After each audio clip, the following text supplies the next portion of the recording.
What if the comfort you cling to is the silent architect of your mediocrity?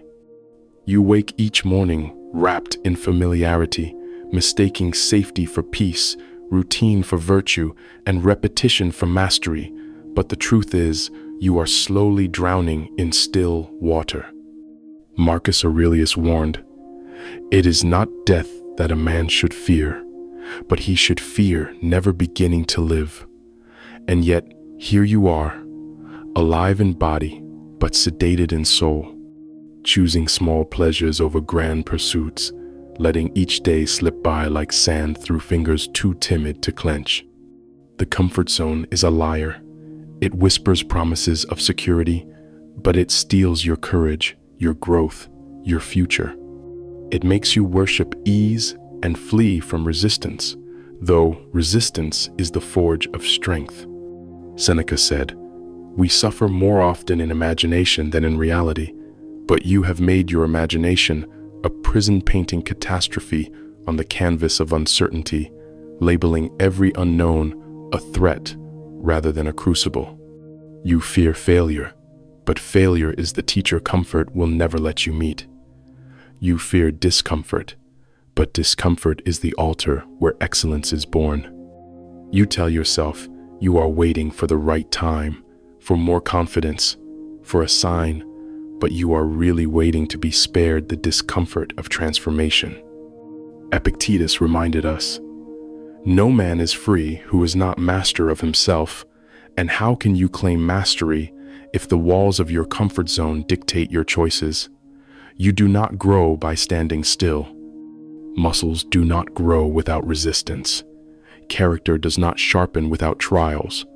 Wisdom does not emerge without the bruises of error and the sting of effort.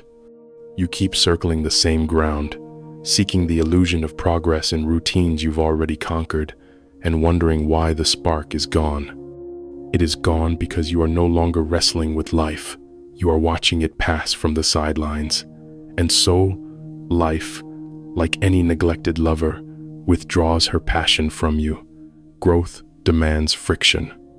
It demands newness. It demands risk.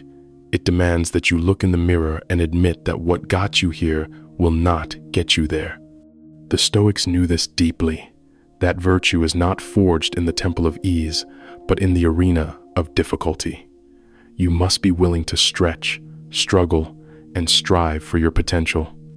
The modern world makes it easy to hide from yourself, to cover discomfort with distraction, to escape meaningful effort with convenient pleasure, but every escape leaves you weaker, further from your essence, further from the logos within.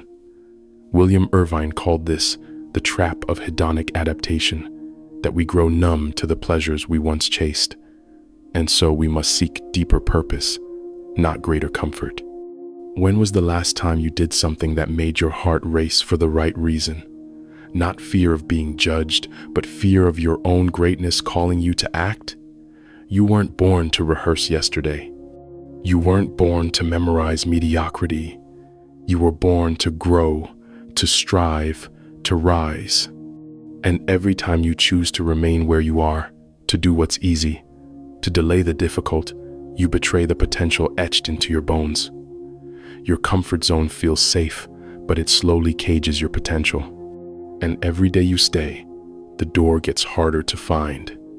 If you want freedom, if you want joy, if you want meaning, you must step through the fire, not around it, through it.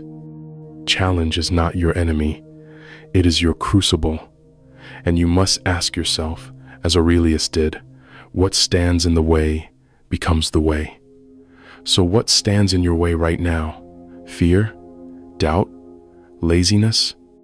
Let it become the way. Step toward it. Let the weight of the unknown press into your chest. Let the voice of resistance grow loud. Let the pain of growth make you wince, but never let it make you quit. Because just on the other side of that threshold, there is a version of you who remembers how to live, who remembers the thrill of the fight, who remembers that greatness was never meant to be comfortable.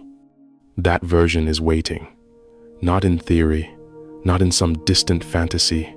Here, now, behind the next brave decision, behind the next yes to discomfort, behind the next refusal to numb your soul. Choose it.